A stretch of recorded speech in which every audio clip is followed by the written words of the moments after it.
গলার যে নালি সেটা ফুলিয়ে ফুলিয়ে কথা বলেন, এক মাথার থেকে আরেক মাথায় মনে ছাড়া হবে না। আর এখানে বিভিন্ন সময়ে বিভিন্ন কথা বলে যে আমরা আমাদের ত্রিপুরা সরকার নাকি এডিসির আমরা জায়গা নিয়ে নিচ্ছি। আরে কারোর ক্ষমতা আছে এডিসির 1 ইঞ্চি জমি কারোর নিয়ে যাওয়ার কোনো ক্ষমতা আছে? আজকে বিশ্রামগঞ্জে কোনো অফিসারের ক্ষমতা আছে? কোনো অবস্থায় নিয়ে যা। ওমরপুরের ঘটনা বলছেন, কিভাবে মিথ্যাকে গোয়েবলসীয় কায়দায় সত্য করা যায় এই প্রচার নিয়ে আসছেন।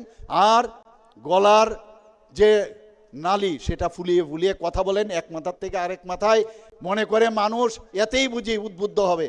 এইবার ওই যেটা বললাম 2018-তে যেভাবে ভারতীয় জনতা পার্টির সরকার আর ট্রিপল ইঞ্জিনের সরকার যে স্পিডে এখন ধরছে 2047-এ তার ডেস্টিনেশনে পৌঁছবে।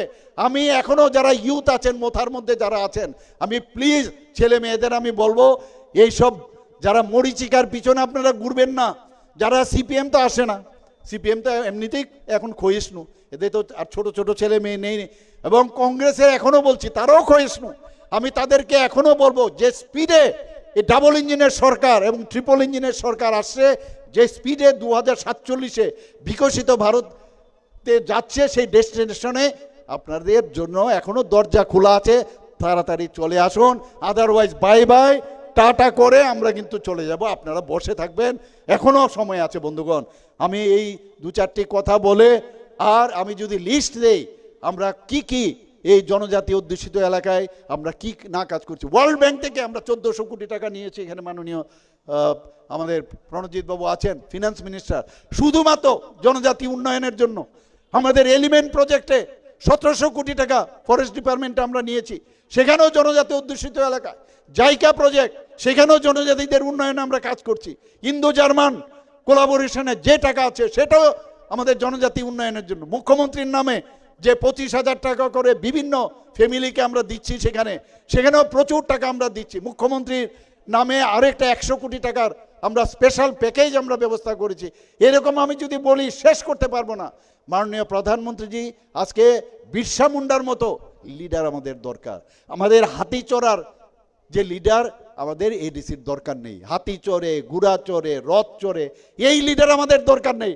আমাদের লিডার যে এখানে আছেন সদাগর কোলয়ের মতো এই ধরনের ব্যক্তি আমাদের আগামী দিন দরকার, এবং এরাই কিন্তু সঠিক দিশা দেখাবেন। কারণ মাননীয় প্রধানমন্ত্রীজি আজকে চায় বিক্রি করার থেকে এসছেন, এরাই আগামী দিনের আজকে ভবিষ্যৎ। সদাগর এখানে আসো একটু। ইলেকশন কবে? কি আমি যে কথাগুলো বললাম ভোট দেবেন তো? আরে শুধু আপনারা দিলে হবে? সবাই দিলে তো হবে না, আরো যারা বসে আছে এখনো ঘরে বাইরে দোকানে সবাইকে বলবেন ভারতীয় জনতা পার্টি ছাড়া এই এমপি নগরে বিশেষ করে এই যে সদাগর কোলয়কে ভোট দিয়ে জয়যুক্ত করবেন। শুধু ভোট দিয়ে না, জামানত বাজেয়াপ্ত করতে হবে। আজকে এখান থেকে প্রতিজ্ঞা নিয়ে বাড়িতে যাবেন। সবাইকে নমস্কার, জয় হিন্দ, ভারত মাতা কি জয়, হাম্বাই।